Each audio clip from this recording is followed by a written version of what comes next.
Hello students. Hello students, मैं दीपक नैन मां शारदे पावटा के ऑनलाइन प्लेटफॉर्म पर आपका स्वागत करता हूं। और जैसा कि आप जानते हैं, हमने आपके लिए एमसीक्यू क्वेश्चंस की एक सीरीज स्टार्ट की हुई है, जिसके अंदर हम ट्वेल्थ क्लास जो एनसीईआरटी बायोलॉजी बुक है, उसमें से हम स्पेशली क्या करते हैं, ट्वेल्थ बायोलॉजी एनसीईआरटी बुक से हर एक जो चैप्टर है उसके आपके लिए क्वेश्चंस हैं, एमसीक्यू क्वेश्चंस, जो आपके नीट में और ट्वेल्थ बोर्ड एग्जाम में काफ़ी हेल्पफुल हो सकते हैं। उनकी सीरीज स्टार्ट की हुई है। और इसके अंदर हम क्या करते हैं, अब तक हम 4 चैप्टर्स हैं ओल्ड एनसीईआरटी के बेस पे। यदि हम बात करें फर्स्ट 4 चैप्टर्स, या फिर हम बोल सकते हैं फर्स्ट जो यूनिट है, कंप्लीट यूनिट। यूनिट कौन सी है? Unit number 6। और वो कौन सी यूनिट है? रिप्रोडक्शन। तो रिप्रोडक्शन यूनिट को हमने कंप्लीट कर लिया है, 4 चैप्टर। और आज हमारी जो नेक्स्ट यूनिट है वो स्टार्ट कर रहे हैं हम। और जिसके अंदर जो चैप्टर है वो चैप्टर नंबर 5 रहेगा ओल्ड एनसीईआरटी के बेस पे। ओल्ड एनसीईआरटी के बेस पे, जबकि न्यू एनसीईआरटी के बेस पे ये आपका चैप्टर रहेगा चैप्टर 4, न्यू एनसीईआरटी के बेस। और जो यूनिट है वो हमारी नेक्स्ट यहाँ पे शुरू हो चुकी है, बेसिस ऑफ इनहेरिटेंस। और जिसके अंदर जो फर्स्ट चैप्टर रहेगा इस यूनिट का, या फिर हम चैप्टर वाइज देखें तो आप 4 और 5 आप उस हिसाब से अपनी पब्लिकेशन के हिसाब से ढूंढ सकते हैं बुक में। कई बच्चे पुरानी पब्लिकेशन रखते हैं तो उसमें 5th चैप्टर है, और वरना न्यू में 4 है। इसके बाद आपको इसमें क्या ध्यान रखना है, ये 2 चैप्टर रहेंगे, एक तो इनहेरिटेंस एंड वेरिएशन, और जबकि दूसरा रहेगा मॉलिक्यूलर बेसिस ऑफ इनहेरिटेंस। तो मेनली ये हमारा क्या है, जो यूनिट है हेरिडिटी एंड इवोल्यूशन, जो यूनिट रहेगी, इसके अंदर जो फर्स्ट 2 चैप्टर हैं वो हम मेनली किसके बारे में पढ़ते हैं? इनहेरिटेंस के बारे में। तो मेनली हमारा जो डिस्कशन है इनहेरिटेंस से रिलेटेड रहेगा फर्स्ट 2 चैप्टर्स में। और आज का जो चैप्टर हम शुरू कर रहे हैं, इसमें आपके पार्ट रहेंगे, जो टोटल 3 रहेंगे। और फर्स्ट पार्ट में जो आज रहेगा उसमें हम 1 to 15 क्वेश्चंस डिस्कस करेंगे, 1 to 15 क्वेश्चंस। और उसके बाद सेकंड पार्ट में 16 to 30 क्वेश्चन रहेंगे, और फिर 31 to 45 क्वेश्चंस हम पार्ट थर्ड में डिस्कस करेंगे। और जैसा कि आज हम इस चैप्टर को शुरू करने जा रहे हैं, शुरुआत में एक इसका ओवरव्यू है वो जरूर समझ लेते हैं, ताकि आपको एक आइडिया लग जाए कि इस चैप्टर से क्या इंपॉर्टेंट है, कौन कौन से टॉपिक से आपके क्वेश्चन बन सकते हैं। ये चैप्टर में आपको मेनली इनहेरिटेंस की कुछ बेसिक्स के बारे में बताया हुआ है, और जिसके अंदर हम कुछ टर्म्स पढ़ते हैं, टर्मिनोलॉजी काफ़ी आ जाती हैं, जीन क्या है, एलील्स क्या हैं, heterozygous condition, homozygous condition, recessive dominance, ये चीज़ें क्या होती हैं, वो टर्म्स आपको क्लियर होनी चाहिए। दूसरी बात, हम इसमें पढ़ते हैं मेंडल के बारे में, Mendel's law of genetics. Mendel ने जो जेनेटिक्स के लॉ वो कैसे दिए थे, उसके एक्सपेरिमेंट क्या थे, एक्सपेरिमेंट क्या थे, और उसके मेनली जो 3 लॉ हैं, law of dominance, law of dominance, law of segregation, और लॉ ऑफ इंडिपेंडेंट असॉर्टमेंट। इनसे क्वेश्चन आपके काफ़ी बनते हुए मिल सकते हैं। डिपेंडेंट असॉर्टमेंट, तो मेंडल के बारे में काफ़ी कुछ जानकारी इस यूनिट में दी हुई है, उसके एक्सपेरिमेंट के बारे में, और उसकी थोड़ी बहुत हिस्ट्री के बारे में, कि वो सक्सेस कैसे हुआ या फिर नहीं हो पाया है, क्या उसके रीजन थे सक्सेसफुल होने के, और फिर भी सक्सेसफुल एक्सपेरिमेंट में जरूर सक्सेसफुल रहा, लेकिन उसकी जो पब्लिकेशन है वो वर्ल्ड वाइड नहीं पब्लिश हो पाई। उसके क्या रीजन थे, कुछ बेसिक सी बातें हैं। इसके अलावा इस चैप्टर में आपको मिलता है recombinant and variation, recombination and linkage का एक कॉन्सेप्ट मिलता है, ये भी काफ़ी हेल्पफुल रहता है। इसके अलावा आपको इसमें और क्या क्या मिलेंगे, कुछ डिसऑर्डर्स होते हैं जिसको हम क्या बोल सकते हैं, जेनेटिक डिसऑर्डर, जेनेटिक डिसऑर्डर्स। और जेनेटिक डिसऑर्डर 2 टाइप के रहेंगे, एक तो है मेंडेलियन डिसऑर्डर, जो मेंडेलियन जैसे इनहेरिटेंस है उसको फॉलो करते हैं, और दूसरे क्या रहते हैं, chromosomal disorder, chromosomal disorder. Mendelian disorder में आप मेनली 3 डिसऑर्डर्स को पढ़ते हो, जिसके अंदर क्या क्या आ जाता है, कलर ब्लाइंडनेस, 3 के अलावा बल्कि ज़्यादा ही है, sickle cell anaemia, sickle cell anaemia, और एक थैलेसीमिया भी पढ़ते हैं।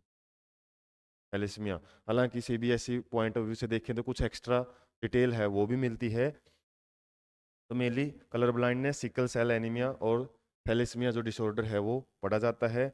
और इसके अलावा कुछ अदर टॉपिक्स में भी आपको डिसऑर्डर्स मिलते हैं, जैसे एक PKU फिनाइल कीटोन यूरिया है वो मिलता है। एक होता है पॉलीजेनिक इनहेरिटेंस, पॉलीजेनिक इनहेरिटेंस एक टॉपिक तो ये है। इसके अलावा एक रहेगा आपका प्लियोट्रोपी, प्लियोट्रोपी। इनके अंदर भी कुछ हमको डिसऑर्डर्स वगैरह या फिर कुछ स्पेशल इनहेरिटेंस पढ़ने को मिलती हैं, ये टॉपिक भी काफ़ी बेनिफिशियल हो सकते हैं। और क्रोमोसोमल डिसऑर्डर्स में हम कौन कौन से पढ़ते हैं, एक पढ़ते हैं टर्नर सिंड्रोम, एक डाउन सिंड्रोम,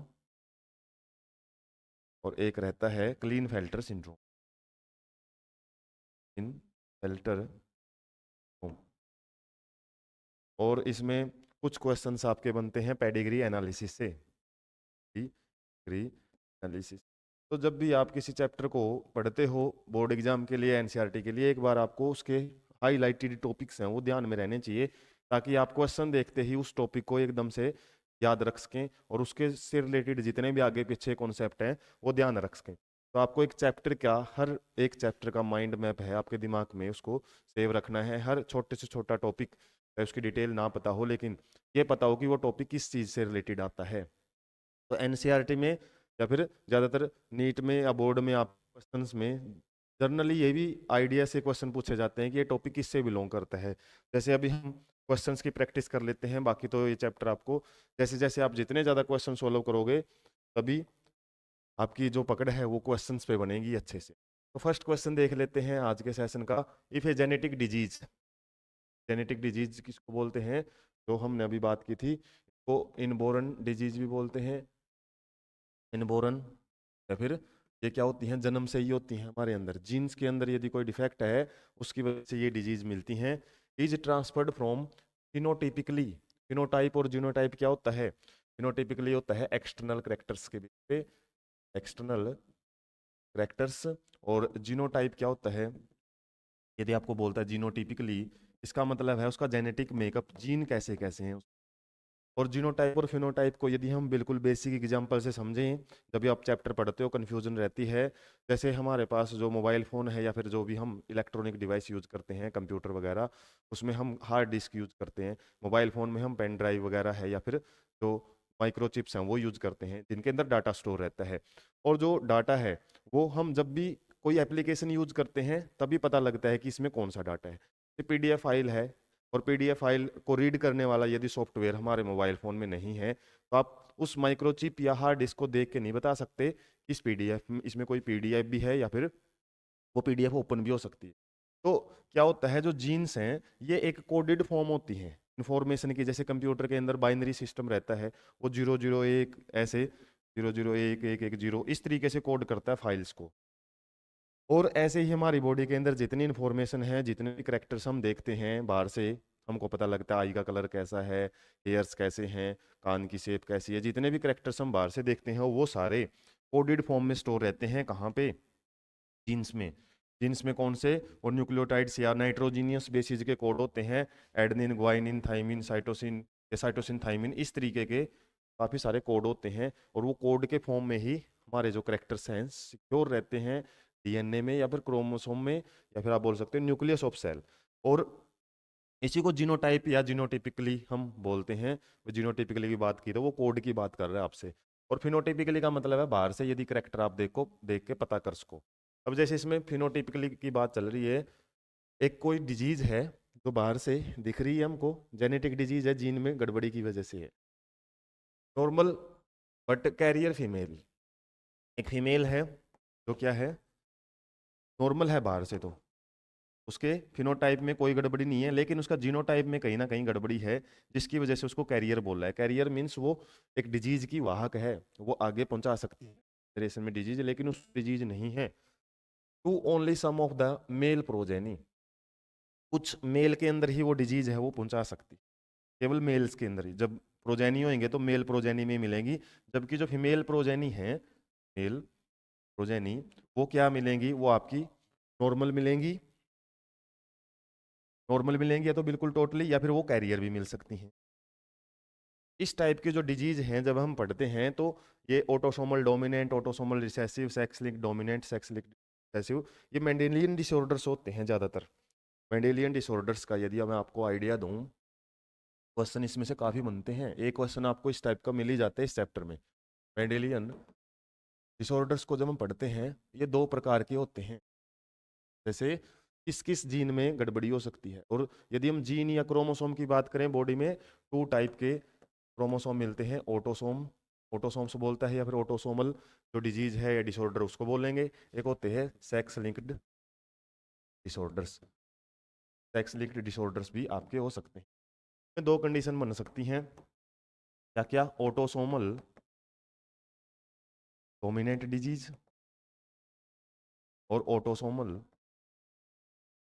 रिसेसिव डिजीज। और इसमें भी ऐसे ही हो सकती हैं दो कंडीशन में, एक तो एक्स लिंक्ड हो सकती है और एक वाई लिंक्ड हो सकती है। वाई लिंक्ड कोई डिजीज है, वाई क्रोमोसोम से रिलेटेड। एक्स लिंक्ड में दो दो बन सकती हैं। कौन कौन सी? एक्स लिंक्ड डोमिनेंट, और इसमें एक्स लिंक्ड रिसेसिव कंडीशन भी। और वाई लिंक्ड है, इसके अंदर कोई डोमिनेंट रिसेसिव का कॉन्सेप्ट नहीं है। वाई तो एक क्रोमोसोम ही होता है सिंगल, यदि वो है तो डिजीज्ड है, तो वो डिजीज्ड। क्योंकि इसमें दो कंडीशन क्यों है? क्योंकि ये पेयर में हो सकता है, फीमेल्स में ये पेयरिंग में मिलती है, लेकिन ये तो हमेशा सिंगल में मिलेगा वाई क्रोमोसोम। दूसरा एक्स मिल सकता है इसके साथ में। तो इस तरीके के सेक्स लिंक डिजीज होती हैं। इसके अलावा और भी है, मैटरनल इनहेरिटेंस से रिलेटेड भी होता है। हायर क्लासेज में आप थोड़ा बहुत पढ़ते हो इनके बारे में। एनसीईआरटी में 12th में ज़्यादा डिस्कशन, ज़्यादातर हमारे क्वेश्चन इनसे ही मिलेंगे आपके। किस किस से? ऑटोसोमल डोमिनेंट है या नहीं है, रिसेसिव, ऑटोसोमल रिसेसिव, और एक्स लिंक्ड डोमिनेंट है या फिर एक्स लिंक्ड रिसेसिव है। इनसे ज़्यादा क्वेश्चन आपके पूछे जाए। अब इसमें क्या होता है, डोमिनेंट और रिसेसिव जब हम बात करते हैं, डोमिनेंट एंड रिसेसिव डिसऑर्डर्स के केस में, हालांकि मेंडल ने भी करेक्टर्स बताए थे कि जब एक हेट्रोजाइगस कंडीशन में कोई भी जीन या कोई भी एलील अपने आप को एक्सप्रेस कर लेता है तो वो डोमिनेंट होता है। अब डिजीज वाले जीन की भी खास बात यही है, डिजीज वाला जीन यदि डोमिनेंट कंडीशन आप पढ़ रहे हो ना, तो पेयर में दिखाए जाते हैं। जैसे कोई भी करेक्टर है, सिंपली ऑटोसोमल की बात करें तो मान लो दो हमारे पास क्या है, एलिल्स हैं, और एलिल को पेयर में ही दिखाया जाता है क्योंकि ज़्यादातर ऑर्गेनिज्म डिप्लॉइड शो करते हैं, तो पेयर में है दो जीन। अब डोमिनेंट यदि हमारा कोई बीमारी वाला जीन है या फिर किसी जीन में कोई गड़बड़ी हो जाती है, उसकी वजह से उसकी स्ट्रक्चर में कोई चेंज आ जाता है, और यदि वो डोमिनेंट है, मान लो ये हमारा फर्स्ट वाला है ना, फर्स्ट वाला पोर्शन है, ये क्या हो चुका है हमारा, गड़बड़ी में चला गया जीन, तो ये हेट्रोजाइगस कंडीशन में भी डिजीज्ड ही शो करेगा ऑर्गेनिज्म को। हेट्रोजाइगस कंडीशन, डोमिनेंट में हम यही पढ़ते हैं। लेकिन रिसेसिव में क्या होएगा? रिसेसिव में यदि हमारा जो यही कंडीशन थी और कोई भी एक जीन है, जैसे मान लो ये जीन है, ये कोई रिसेसिव फॉर्म में है, इस तरीके से हमारा जो ये ऑर्गेनिज्म रहेगा ना, वो बीमार नहीं होएगा, वो एक कैरियर का काम करता है। कैरियर मीन्स उसके अंदर एक डिफेक्टिव जीन तो है, लेकिन दूसरे नॉर्मल जीन होने की वजह से वो ऑर्गेनिज्म में तो कोई डिजीज नहीं कोज कर रहा। लेकिन जब ये कंडीशन ऐसी मिल जाएगी ना, इसको दोनों के दोनों कंडीशंस में ये मिल जाएगा, तो हमने जैसे मेंडल के एक्सपेरिमेंट में पढ़ा था, रिसेसिव कंडीशन अपने आप को तभी एक्सप्रेस करती है जब दोनों शॉर्ट फॉर्म में प्रेजेंट हो। लेकिन जब हमारा जीन है कोई वो डोमिनेंट फॉर्म में प्रेजेंट है, उस केस में वो क्या करेगा, सिंगल फॉर्म में भी हेट्रोजाइगस कंडीशन में भी डिजीज कोज कर सकता है। तो एक कॉन्सेप्ट आया है ना जो कैरियर का, तो कैरियर की बात हुई है, वो कैरियर किससे रिलेटेड रहती है? वो रिसेसिव कंडीशन से रिलेटेड मिलती है आपको कैरियर। कैरियर का मतलब है एक जीन डिफेक्टिव है, ज़्यादातर बॉडी के अंदर भी ज़्यादातर जो बीमारियां होती है ना, वो कंडीशन में आपको, या फिर जो बीमारी वाले जीन होते हैं ना, वो रिसेसिव नेचर के होते हैं। जो नॉर्मल जीन है ना, वो डोमिनेट ही करता है। बिल्कुल नेग्लिजिबल या रेयर केसेस में मिलता है आपको कि बीमारी वाला जो जीन है वो डोमिनेंट केस हो। ज़्यादातर केसेज किस के मिलते हैं, लेकिन इसका मतलब ये नहीं है कि क्वेश्चन आपके सारे रिसेसिव से पूछेंगे, डोमिनेंट की कंडीशन भी दी जा सकती। अब डोमिनेंट में क्या होएगा, इसमें कोई कैरियर नाम की कंडीशन नहीं होगी, नो कैरियर कंडीशन, कैरियर नहीं बनता है डोमिनेंट के अंदर। और दूसरी बात, यदि एक ऑर्गेनिज्म में यदि कोई डिजीज है ना, अगली नेक्स्ट जनरेशन में भी वो डिजीज आएगी, उसके नेक्स्ट में भी वो आएगी, क्योंकि डोमिनेंट है ना, वो यदि सिंगल भी मिलेगा ना कहीं, वो डिजीज पहुंचाएगा ही पहुंचाएगा। इस केस में आपको नो जनरेशन गैप मिल, कोई भी जनरेशन ऐसा गैप नहीं शो करेगी जिसमें वो डिजीज आई नहीं। डोमिनेंट है तो वो हर जनरेशन आफ्टर जनरेशन वो डिजीज चलेगी। नॉर्मल वाले केस में आपको क्या मिलेगा, ये रिसेसिव वाली कंडीशन में जिसमें आप पढ़ते हो, कैरियर नाम का कॉन्सेप्ट है ना, तो रट लो कि ये रिसेसिव कंडीशन में मिलता है।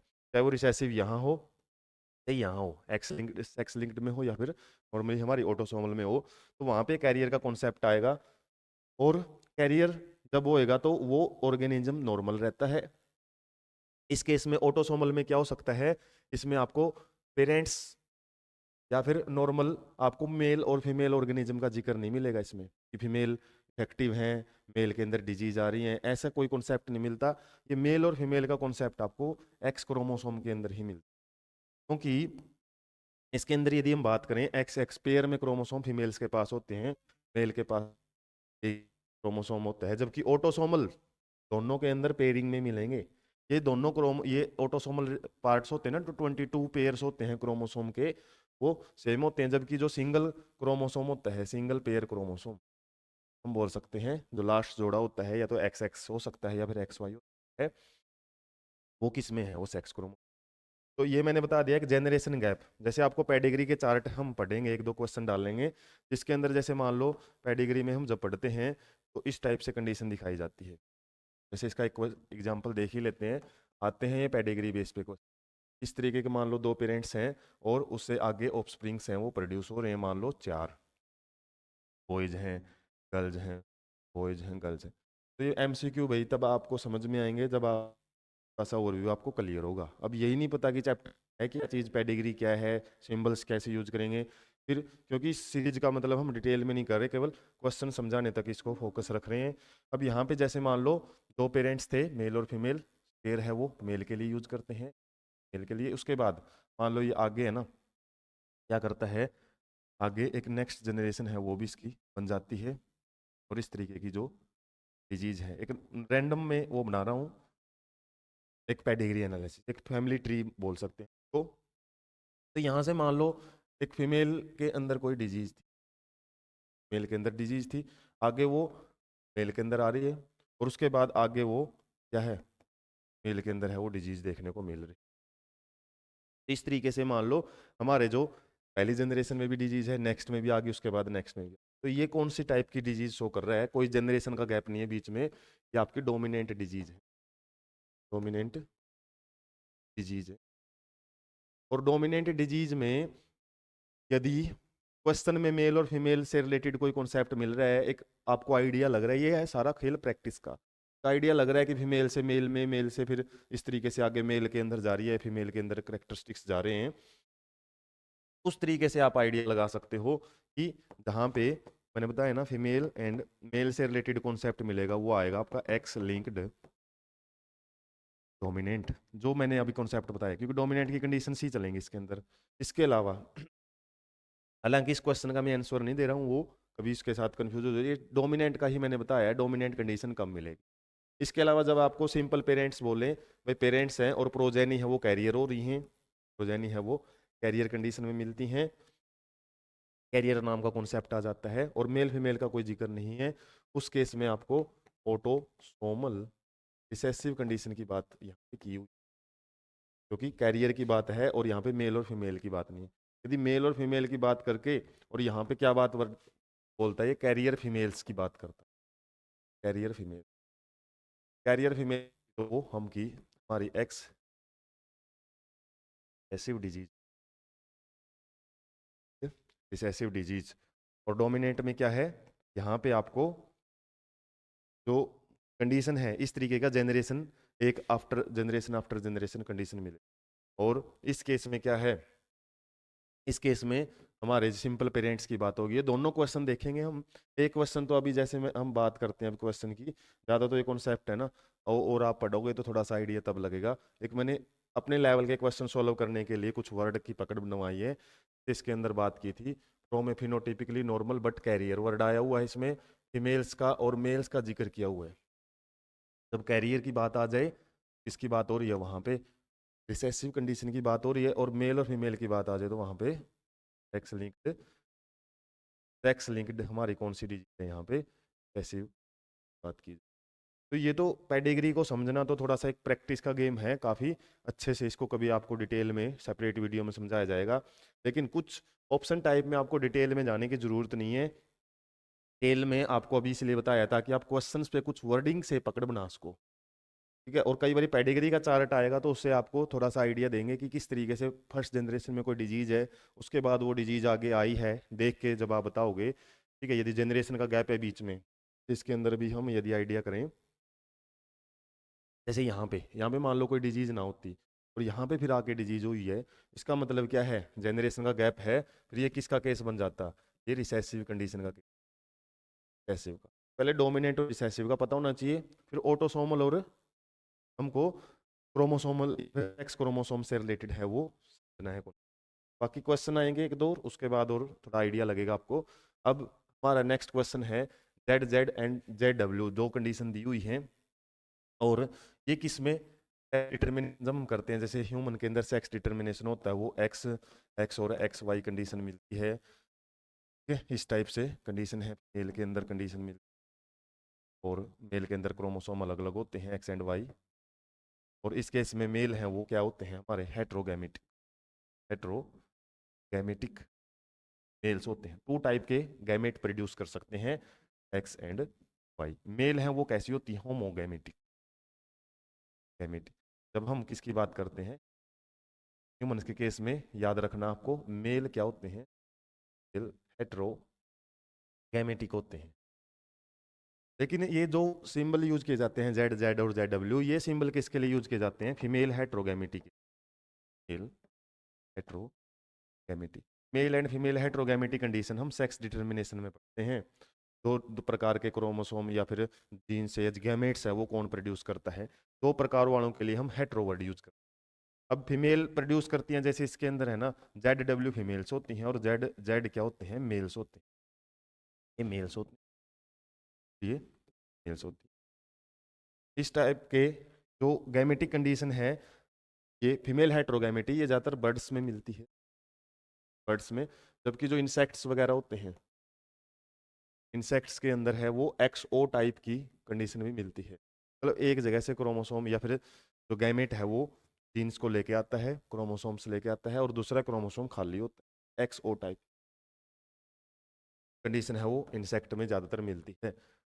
प्लेटिपस एक प्रकार का मैमल्स ही होता है और ज़्यादातर मैमल्स में यही कंडीशन मिलती है, X X and X Y. तो पिकॉक हमारी बर्ड्स में आता है और इसी की वजह से ये क्या शो करता है, हेट्रोगैमेटी कंडीशन। हेट्रोगैमेटी होमोगैमेटी के या फिर एक्स ओ टाइप सेक्स डिटर्मिनेशन के एनसीईआरटी में एग्जाम्पल दिए हुए हैं। वो एग्जाम्पल एक एक दो एग्जाम्पल ही हैं, वो आपको अच्छे से समझ लेना है, उनसे रिलेटेड ही क्वेश्चन है, ये डायरेक्ट क्वेश्चन हम बोल सकते हैं। उसके बाद नेक्स्ट डाईहाइब्रिड क्रॉस, ये मेंडल के एक्सपेरिमेंट से रिलेटेड क्वेश्चन है। मेंडल के जो क्रॉस थे, मेंडल क्रॉस, वो दो टाइप के क्रॉस किए उन्होंने। एक तो क्या किया था, mono hybrid cross, hybrid cross तो सिंगल करेक्टर के लिए वो किया था उन्होंने, और एक किया था dihybrid cross, dihybrid. और मोनो हाइब्रिड क्रॉस में जब भी हम समझते हैं, टू ला ही समझ पाते हैं हम अच्छे से। मेंडल के वैसे तीन ला थे ना, तीन ला के तीन ला यदि आपसे पूछें एक ऐसा क्रॉस बताओ जिसमें तीनों ला हम प्रूव कर सकते हैं, जैसे ला of dominance, La of dominance, dominance, La of segregation and La of independent assortment, independent. ये तीनों ला समझने हैं तो हमको डाई हाइब्रिड क्रॉस को ही समझना पड़ता है। यदि हमको केवल टू ला समझने हैं, टू ला के लिए हम मोनोहाइब्रिड क्रॉस समझ। तो मोनोहाइब्रिड क्रॉस में सिंगल करेक्टर के लिए क्रॉस करवाया गया था, कैपिटल टी और स्मॉल टी के बीच में हम क्रॉस पढ़ते हैं। और इसमें हम किसके बारे में क्रॉस पढ़ते हैं, कैपिटल आर कैपिटल वाई और small r small y small. जब ये आपस में क्रॉस पढ़ा जाता है दो दो करेक्टर के लिए डाई हाइब्रिड क्रॉस। तो ये इंडिपेंडेंट असॉर्टमेंट का जो ला है ना, वो हम डाई हाइब्रिड क्रॉस से ही हैं। इसके अलावा law of dominance, law of segregation, purity of gametes जो होता है वो लॉ ऑफ सेग्रीगेशन, एक दूसरा वर्जन है, इसका दूसरा नाम है। तरीके के आपको ध्यान रखना है, डाई हाइब्रिड क्रॉस जो किया गया था इसका जो रेशियो आया था 9:3:3:1, वो करता है हमारा लॉ ऑफ इंडिपेंडेंट। तो रेशियो से भी रिलेटेड आपके क्वेश्चन बन सकते हैं, या फिर सिंपल इस टाइप की थ्योरेटिकल क्वेश्चन आपके वो भी आ सकते हैं। नेक्स्ट क्वेश्चन देख लेते हैं। ओकेजनली ए सिंगल जीन में express more than one effect. तो होता है पॉलीजेनिक इनहेरिटेंस। ये कुछ मिलते जुलते से टॉपिक में बताता हूँ आपको। पॉलीजेनिक इनहेरिटेंस होता है, और एक होता है प्लियोट्रोपी, प्लियोट्रोपी, और एक होता है मल्टीपल एलिलिज्म, एलिलिज्म। और इसके अलावा कुछ और टॉपिक है, जैसे कोडोमिनेंस का टॉपिक भी हमारी बुक के अंदर मिलता है, और एक रहता है इनकम्प्लीट डोमिनेंस, कंप्लीट। इनका आपको थोड़ा थोड़ा आइडिया रहना चाहिए कि क्या बात है। Polygenic means many genes, many jeans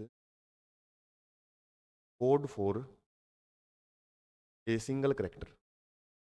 एक करेक्टर के लिए काफी सारे जीन्स हैं वो कोड करते हैं। पॉलीजेनिक इनहेरिटेंस का सबसे अच्छा एग्जांपल है स्किन कलर। ह्यूमन का जो स्किन कलर है ना, एक ग्रेडेशन मिलती है। कलर है ना, वो ये नहीं है कि टोटली डार्क है या टोटली ब्राउन है। इसके अलावा बीच में काफी सारी वेरिएशंस मिलती। तो काफी सारी वेरिएशंस का मतलब क्या है, यहाँ पे क्वांटिटेटिव इफेक्ट शो करता है जीन, कितने जीन डोमिनेंट है, कितने रिसेसिव हैं, उस बेस पे यहाँ पे आपको एक ग्रेडिएशन मिलता है। और इसमें मेनली ये 3 जीन्स के द्वारा कोड किया जाता है। मैक्सिमम हम पढ़ते हैं 2 जीन्स की डिटेल, 2 जीन्स के द्वारा यदि कोई करेक्टर है वो कोड किया, 2 एलील के द्वारा, 2 एलील के द्वारा। और अब यहाँ पे पोली मीन्स मैनी जीन्स पार्टिसिपेट करते हैं एक सिंगल करेक्टर के लिए। प्लियोट्रोपी इसका उल्टा है। इसमें क्या है, एक सिंगल जीन है ना, one gene can code for more than one character. एक करेक्टर से ज्यादा है वो कंडीशन है प्लियोट्रोपी है। जैसे एक जो जेनेटिक डिसऑर्डर हम PKU पढ़ते हैं, PKU फिनाइल कीटोन यूरिया, एक डिजीज होती है जिसके अंदर एक एंजाइम की कमी हो जाती है हमारी बॉडी में, और उस एंजाइम की वजह से एक अमाइनो एसिड है वो बढ़ जाता है। वो क्या करता है, अमाइनो एसिड को एक को दूसरी फॉर्म में बदलता है, फिनाइल एलेनिन को टायरोसिन में बदलता है। अब यदि ये एंजाइम कम हो जाता है, उसकी वजह से फिनाइल एलेनिन बढ़ता है बॉडी में, और वो कई जगह डिसऑर्डर कोज करता है। कई सिम्टम्स आते हैं, मेंटल रिटार्डेशन हो जाती है, यूरिन के अंदर है जो फिनाइल एलेनिन है वो ज़्यादा आ जाता है, ब्लड में उसकी अमाउंट बढ़ जाती है। तो काफ़ी सारे करेक्टर शो करता है एक सिंगल जीन में डिफेक्ट। तो उसी चीज़ को हम क्या बोलते हैं, प्लियोट्रोपी। मल्टीपल एलिलिज्म क्या होता है, एक जीन की कई फॉर्म मिलना। जीन हमारा सिंगल है, एलिल उसके कई हो सकते हैं। जैसे ABO, हमारा जो ब्लड ग्रुप है ABO सिस्टम हम पढ़ते हैं, जीन 3 टाइप के होते हैं। वैसे तो हम ज़्यादातर पेयर में दिखाते हैं, capital T small T small T, लेकिन कई बार इनको कई कई जीन के रूप में दिखाया जाता है। तो मल्टीपल एलिलिज्म, ये तो जीन ज्यादा कई थे, फॉर्म तो इनकी 2-2 थी, लेकिन ये क्या है, एक ही जीन की एलील है। दोनों में डिफरेंस है पॉलीजेनिक में तो जीन ही अलग अलग हैं और इनकी फॉर्म 2-2 हैं आगे। और इसमें क्या है, इसमें एक ही जीन की फॉर्म 3-3 है, एलील 3-3 है इसके। इसको मल्टीपल एलिलिज्म बोलते हैं। सबसे बेस्ट एग्जांपल ABO है। इसके अलावा कोडोमिनेंस है, हमारा AB ब्लड ग्रुप है वो कोडोमिनेंस को ABO यदि नाम आ जाता है तो वो O है, वो रिसेसिव क्रैक, उसको हम इसमें नहीं इंक्लूड कर सकते। ये आपसे कई बार क्वेश्चंस में खेल कर सकता है ऐसे कि कोडोमिनेंस का एग्जांपल पूछा है और AB दिया हुआ है उसने, और कई बार आपसे समझने के लिए ABO भी दे दिया, फिर आप कंफ्यूज हो गए और आप सोचोगे भाई हमने तो ABO पढ़ा हुआ है, उसको ज्यादा टिक कर देते हो। AB ब्लड ग्रुप है वो कोडोमिनेंस शो करता है, क्योंकि जब ये दोनों इकट्ठे आ जाते हैं ना, दोनों इक्वल करेक्टर वो शो करते हैं। तो यहाँ पे आपको ABO यदि आ जाए वो मल्टीपल एलिलिज्म को ज्यादा शो करता है।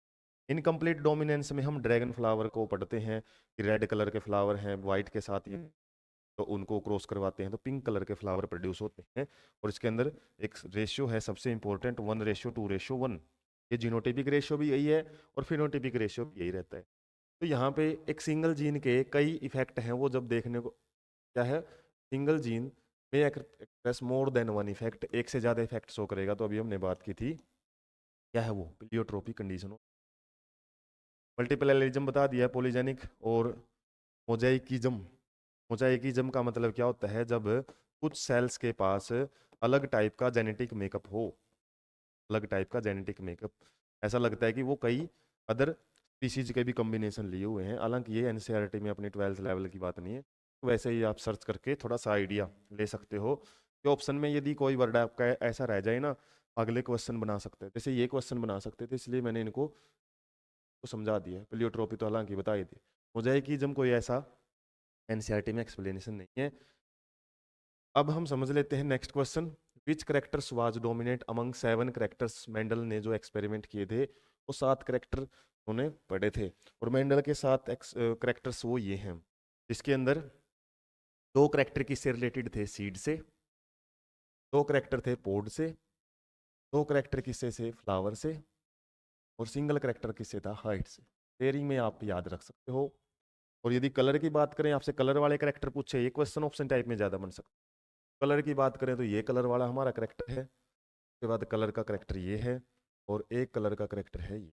यदि कलर से रिलेटेड उनके करेक्टर पूछे आपसे, 3 करेक्टर्स ऐसे थे जो उन्होंने कलर से रिलेटेड पढ़े थे। सीड से रिलेटेड हैं 2 करेक्टर, बाकी इस तरीके के आपको ध्यान है रखना है। इसके अलावा इनमें आपसे पूछा जाता है डोमिनेंट करेक्टर कौन से थे, रिसेसिव कौन। तो डोमिनेंट करेक्टर मैं ऊपर लिख रहा हूँ, डोमिनेंट ट्रेट है जो, रिसेसिव ट्रेट है वो आपके यहाँ पे नीचे लिख। यदि हम सीड शेप की बात करें, राउंड है वो डोमिनेंट, ये तो 10th में ही पढ़ लेते हैं हम, बिल्कुल बेसिक्स है, ये ज़्यादा कंफ्यूज नहीं करेंगी आपको चीज़ें, क्योंकि यहाँ तक आप 10th में पढ़ लेते हो ये और ये वाली चीज़ें। यूज करती हैं आपको ये बीच वाली बच गई हैं जो, जैसे पोड है, फली की जो शेप है वो फ्लैटेंड जो शेप होएगी वो डोमिनेट रहती है, और कॉन्स्ट्रिक्टेड है वो रिसेसिव कंडीशन में।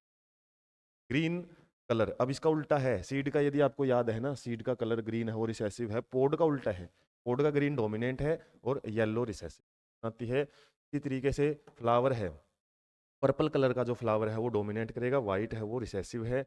और एक्जियल पोजिशन मीन्स किनारों पे जो फ्लावर्स होते हैं, टिप पे नहीं है, वो आपकी डोमिनेंट कंडीशन शो करते हैं, जबकि टर्मिनल पोजिशन पे फ्लावर है तो वो आपका रिसेसिव, टिप पे फ्लावर है वो रिसेसिव।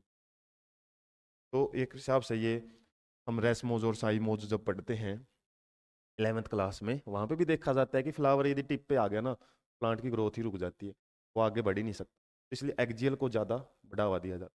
इस तरीके के 7 करेक्टर का एक बेसिक आइडिया आपको याद रखना है। क्वेश्चन आपसे कैसे पूछा जा सकता है, जैसे इसमें पूछा हुआ है कौन सा करेक्टर डोमिनेट था 7 करेक्टर्स में। और 7 की बात करें तो इसमें हमने प्लांट की हाइट पढ़ी है ना, ड्वार्फ क्या है? रिसेसिव है। फ्लावर की पोजिशन है टर्मिनल भी रिसेसिव। पोड का कलर है वो ग्रीन क्या है? ग्रीन क्या है यहाँ पे? ये हम बात करें डोमिनेंट है। और यदि सीड कलर बात करें तो सीड कलर ग्रीन क्या है? ये रिसेसिव। ये सारे क्या थे? रिसेसिव कंडीशन थी। और डोमिनेंट आपसे पूछा है तो डोमिनेंट पोड का कलर ग्रीन डोमिनेंट है, जबकि येलो रिसेसिव होता है।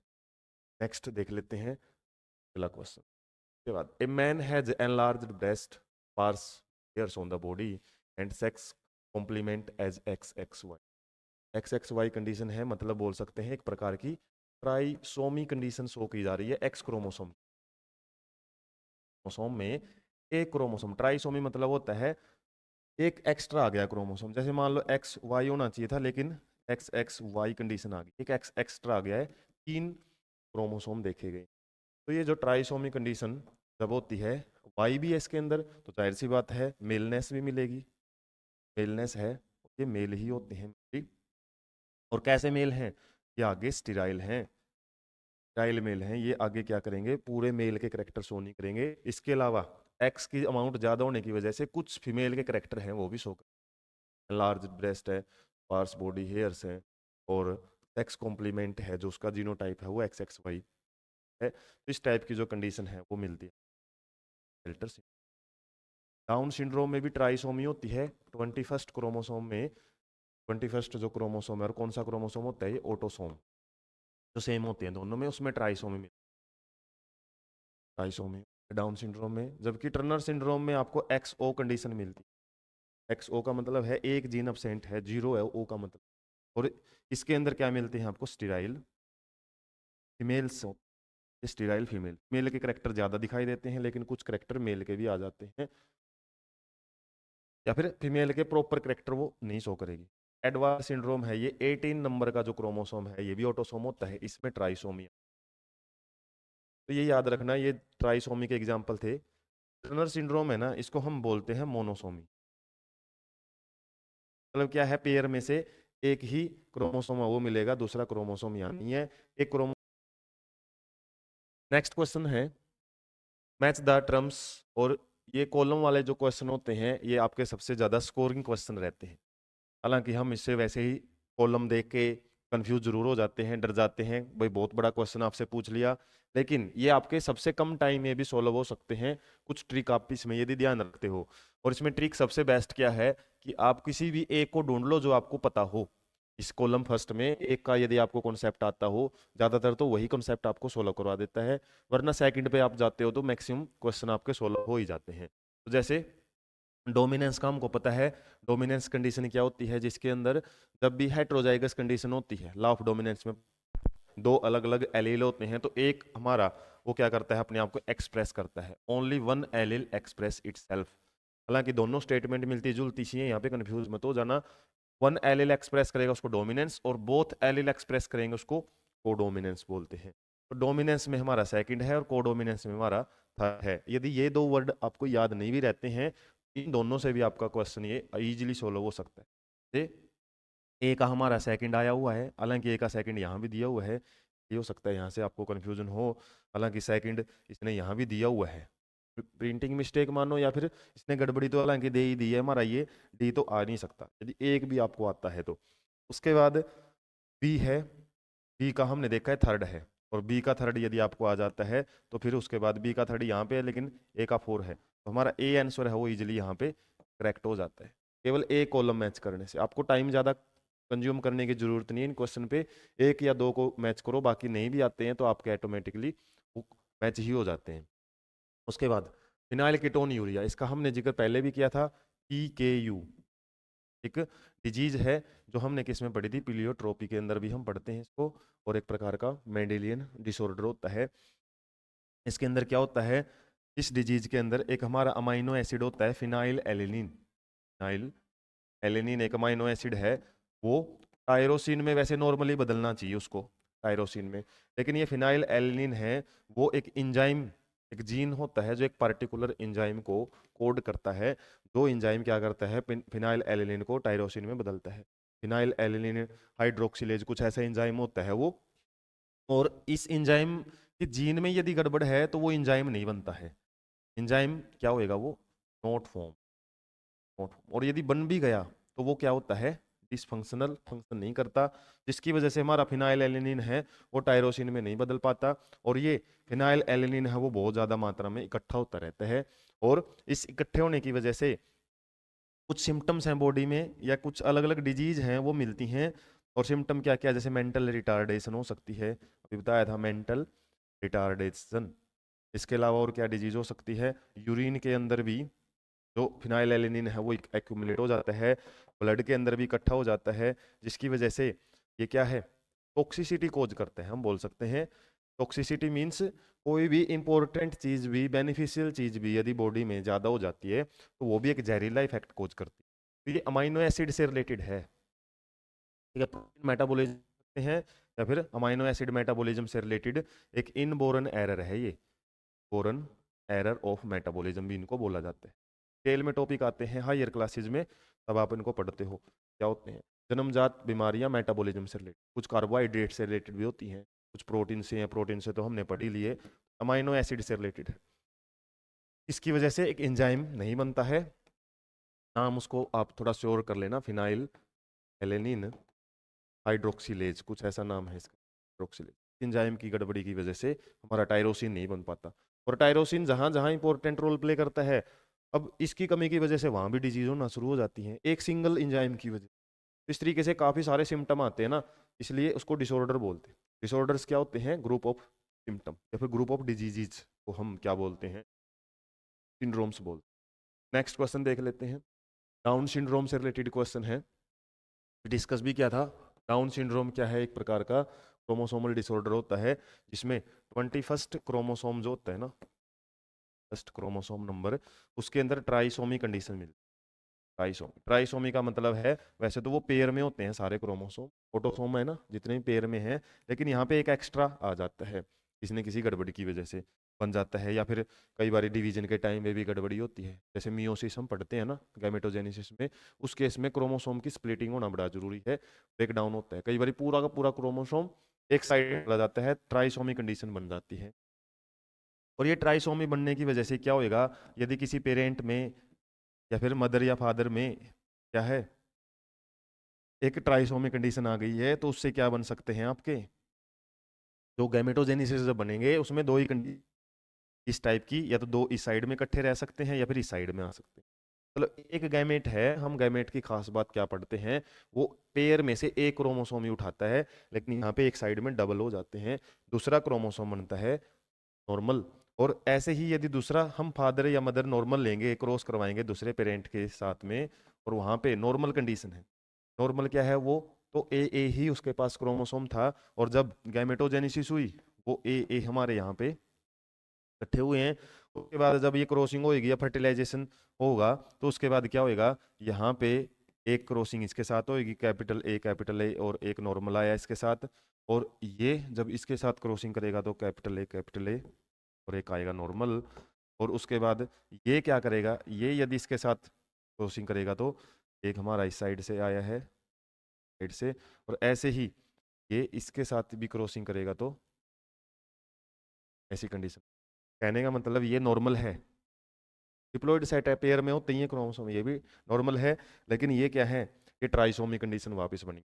चार में से दो हमारे क्या हैं, ट्राइसोमिक बने हैं, मतलब टोटल में से हाफ कंडीशन है ट्राइसोमिया, मतलब 50% ट्राइसोमिया, 50% नॉर्मल है।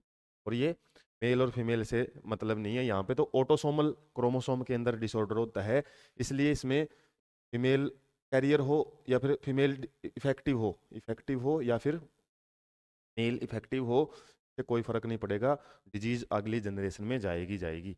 तो इसका मतलब क्या है, ये ऑटोसोमल डिसऑर्डर है, रिसेसिव टाइप का डिसऑर्डर में आता है। और हम यदि इसकी बात करें तो ये 50% वाला आंसर है वो हमारा ठीक हो जाएगा यहाँ पे। नेक्स्ट क्वेश्चन देख लेते हैं, वीडियो लेंथ ही जरूर होगी ये, क्योंकि चैप्टर ही ऐसा है, ये कॉन्सेप्ट थोड़े क्लियर होने चाहिए इसके। डायरेक्ट क्वेश्चन में थोड़ा सेक्स लिंक्ड डिजीज आपसे पूछी हुई है, और जैसे ऑटोसोमल रिसेसिव डिजीज भी है हमारी बुक के अंदर, ऑटोसोमल नाम जरूर याद रख लेना, डिजीज के साथ में कौन से टाइप का डिसऑर्डर है। ऑटोसोमल रिसेसिव में हम पढ़ते हैं जैसे ये सिकल सेल एनीमिया है, सिकल सेल एनीमिया के अलावा और कौन सी डिजीज है, PKU, phenylketonuria, thalassaemia, ये लगभग डिजीजेज आपको ऑटोसोमल रिसेसिव में मिलती हैं। सेक्स लिंक्ड डिजीज है वो कलर ब्लाइंडनेस ही है लगभग हमारी बुक के अंदर। और बाकी ये क्या है, यदि जेनेटिक डिसऑर्डर हैं भी हैं तो ये ऑटोसोमल ही है। ऑटोसोमल का मतलब क्या है, वो एक पेरेंट के अंदर है ना, मेल और फीमेल कोई मतलब नहीं है, दूसरी वो नेक्स्ट जनरेशन में वो डिसऑर्डर मिलता ही है। तो डायरेक्ट क्वेश्चन था, all genes located on same chromosome, और लिंकेज वाले टॉपिक से क्वेश्चन है। एक क्रोमोसोम पे जितने भी जीन रहते हैं वो लिंक रहने की कोशिश करते हैं, इकट्ठे रहने की कोशिश करते हैं जब गैमेटोजेनेसिस करते हैं, तो ये क्या करते हैं, एक लिंकेज ग्रुप बनाते हैं, लिंकेज ग्रुप। और लिंकेज ग्रुप के अंदर क्या है, बहुत ज़्यादा वो टाइटली बाउंड रहते हैं, रिकम्बिनेशन के चांसेस कम रहते हैं। रिकम्बिनेशन पढ़ते हैं ना एक टॉपिक, लिंकेज एंड रिकम्बिनेशन, जहाँ पे लिंकेज होगी ना वहाँ पे रिकम्बिनेशन नहीं मिलता, एक दूसरे के इनवर्सली प्रोपोर्शनल होते हैं ये। एक लिंकेज ग्रुप बनाते हैं सेम क्रोमोसोम पे पाए जाने वाले जीन।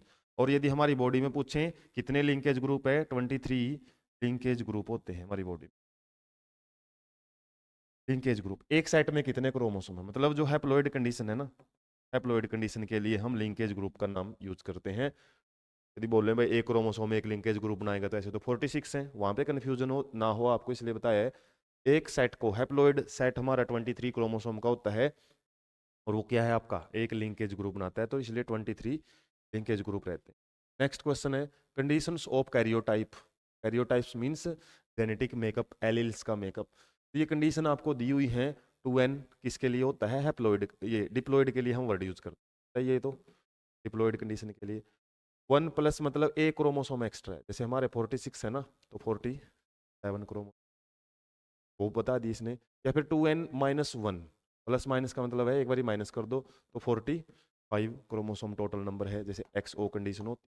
और ये कंडीशन किस में मिलती है, जैसे ट्राइसोम में जितनी भी कंडीशन होती है ना उनमें मिल जाती है। हमने डाउन सिंड्रोम पढ़ा था, इसके अलावा जो टर्नर सिंड्रोम है, टर्नर में ये मिलती। तो ये कंडीशन या फिर इस टाइप की 2n +-2, ये किसके अंदर आती हैं, जब दो टाइप से क्रोमोसोम के नंबर में बदलाव होता है। ये क्रोमोसोम नंबर के ऊपर बेस्ड डिसऑर्डर्स हैं, क्रोमोसोम के नंबर में जब बदलाव आता है। और जब एक ही क्रोमोसोम में उसके जीन के अंदर कुछ गड़बड़ी होती है, वो आते हैं मेंडेलियन डिसऑर्डर। दोनों डिसऑर्डर हम पढ़ते हैं क्रोमोसोम, ठीक है। तो एक ही क्रोमोसोम में कोई स्ट्रक्चरल प्रॉब्लम है, वो होते हैं मेंडेलियन डिसऑर्डर। और जब सेट में ही गड़बड़ी आ जाती है और नंबर में गड़बड़ी आने से दो टाइप की कंडीशन बनती है। इसको फ्लो चार्ट से हम समझ ही लेते हैं। अगले पे ये दिया हुआ है प्लोइडी वाली जो कंडीशन है ना, क्रोमोसोम नंबर की यदि बात करें, क्रोमोसोम नंबर के बेस पे, या फिर ये बोल सकते हो आप क्रोमोसोमल डिसऑर्डर्स में कुछ कंडीशंस मिलती हैं। एक कंडीशन तो है यूप्लोइडी। यू में तो क्या होएगा, सिंपली आपको याद रखना है, जैसे हमारे पास होता है एक सेट में 23 ह्यूमन की बात करें तो पूरा का पूरा सेट ही बिगड़ता है। 20 हो गया, इसके अंदर 46 क्रोमोसोम जब हो जाते हैं तो वो डिप्लोइडी होती है। एक और सेट इसके अंदर ऐड हो गया 23, एक और ऐड हो गया तो एक और तो ट्रिप्लोइडी बोलते हैं। एक और यदि ऐड हो गया टेट्राप्लोइडी। पूरा का पूरा सेट ही ऐड होता है या सेट ही डिलीट होता है। सिंगल सिंगल क्रोमोसोम ऐड या डिलीट नहीं होते, उसको बोलते हैं हम क्या, प्लोइडी। और ऑटो में कई बार क्या है, जैसे हमारे 46 है ना, ये खुद ही प्लोइडी चेंज कर लेते हैं, टेट्राप्लोइड कंडीशन बन। एम्फी में अलग स्पीसीज का मैटर आ जाता है, मिक्सिंग कंडीशन आती है। सेम नहीं, अदर मेंबर की भी मिक्सिंग आ जाती है इसमें। उसके बाद दूसरा होता है हमारा ए न्यूप्लोइडी। दूसरा है ये ए न्यूप्लोइडी। इसमें क्या है, या तो क्रोमोसोम नंबर में एक या दो का क्या होएगा, आपको एडिशन होएगा, एडिशन प्लस होएगा, जैसे 47 वाली बात हमने की। और और इसमें क्या है, इसको हाइपर, हाइपर मतलब ज्यादा, एक क्रोमोसोम ज्यादा। हाइपो मतलब एक क्रोमोसोम कम हो जाता है, इसमें माइनस हो जाता है।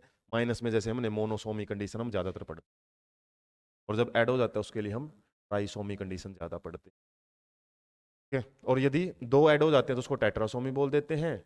और यदि दो दो बार ऐड हो जाते हैं तो उसको हम डबल टेट्रासोमी बोलते हैं। और ऐसे ही वन वन ऐड हो जाते हैं दो, वन वन बोलोगे तो ये तो टू प्लस ऐसे लिख सकते हैं। ये ऐसे नहीं लिख सकते, टेट्रासोमी कंडीशन नहीं है, ये रहती है आपकी डबल ट्राइसोमी, डबल ट्राइसोमी बोलते हैं।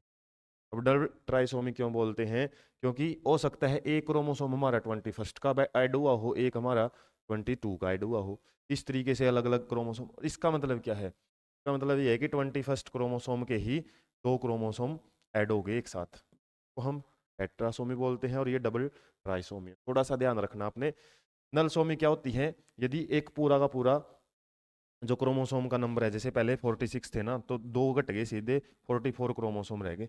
मतलब एक जो हमारे पास क्रोमोसोम का पेयर था ना, वो पूरा का पूरा ही डिलीट हो गया, का कोई भी एक सिंगल पेयर भी नहीं बचा, तो उसको नलसोमी बोलते हैं। नल का मतलब वैसे तो क्या बोलते हैं, जीरो हो गया वो, लेकिन पूरे क्रोमोसोम जीरो नहीं हुए हैं, एक जो पेयर था ना वो कंप्लीट चला गया।